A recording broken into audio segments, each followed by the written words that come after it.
வணக்கம் ஃப்ரெண்ட்ஸ். இன்றைக்கு நான் வந்து நெதர்லாண்டில்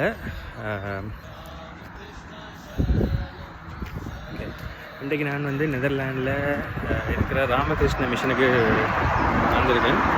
இது வந்து ரிச் ஸ்குவெக் என்ற இடத்துல இருக்குது. இந்த இடத்துலேருந்து ஒரு 1.5 hours, 1.5 இல்லை 2.5 hours, 1.5 hours ட்ரெயின், 1 hour வந்து பஸ். ஸோ அதுக்கு தான் வந்திருக்கேன். நம்ம வந்து இந்தியாவில் பார்த்துருப்போம், கொழும்பில் பார்த்துருப்போம் ராமகிருஷ்ண மிஷன். இங்கே எப்போ இருக்குன்னு பார்ப்போம். இணைந்திருங்கள்.